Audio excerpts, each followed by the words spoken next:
Welcome to Lesson 20, problem number 2, where we are factoring 4 terms. As you can tell, every one of these problems has 4 terms in it. And so we still follow our normal steps to factoring. Is there a greatest common factor? How many terms?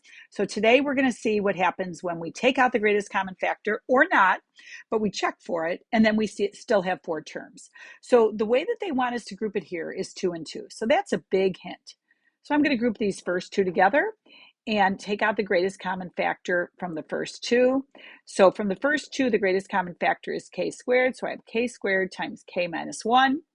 Then I'm going to take out a 5 from the next 2 terms, and I again have k minus 1. You know you're in luck when your 2 parentheses match, because that common parentheses becomes the equivalent of a GCF. So we can take out the k minus 1 as our GCF, and we're left with k squared plus 5. And we're done. The red is our final answer. Okay, let's go to the next one. So for this one, we're again going to group 2 and 2. For the first 2 terms, the greatest common factor is 7x. So we simply have y plus 2. For the next part, we take out a positive 3 as the greatest common factor, and we're again left with y plus 2. We know we're in luck when these parentheses match, and that becomes what we're taking out as our greatest common factor, and we're left with 7x plus 3. Okay, let's look at the next one. So this one's a little bit tricky because we're going to still group it 2 and 2, but now we have some more variables to deal with. So the greatest common factor for those first 2, let's actually go back to green again, and then we'll use red as our final answer for these.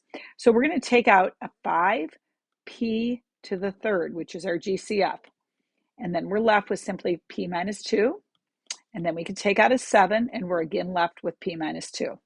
So our final answer is simply going to be p minus 2, our greatest common factor, and then what's left over is the 5p to the third plus 7. Done. Okay, let's look at D. So D is a little bit tricky because the first step, as we know, is to take out a GCF. This is why it's a light bulb. So the GCF here is simply 2. So I'm going to rewrite it as 2 times the quantity 5ab to the third minus 15a to the fourth b squared plus 2kb. And then I have minus 6a to the third k.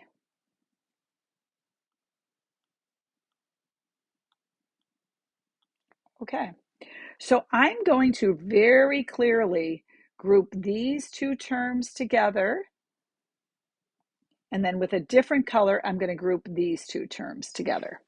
Okay, that 2 that's on the outside, this 2 right here, which I'm going to underline in red, I'm going to forget about that until the very end. I'm just going to put it down here as part of our final answer.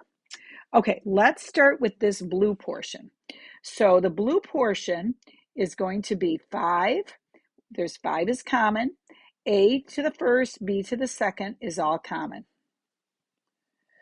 Okay, so now in parentheses, we simply have B minus 3A. Now the green portion, these 2 terms I'm going to factor in green. So I can take out a positive 2k. So I can say plus 2k, and then in parentheses, I again have b minus 3a, 3a.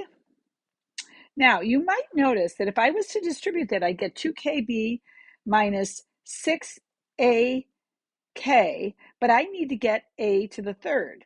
So what I'm going to do is I'm going to put a 3 here and then say, hey, wait, my 2 parentheses don't match. And this is why it's a great check to know you should get the same parentheses, because this one should have an a to the third on there. So if you were wondering, what is she doing?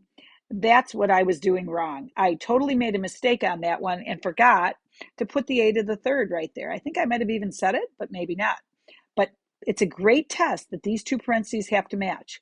So now our final answer, remember I brought that 2 down from there.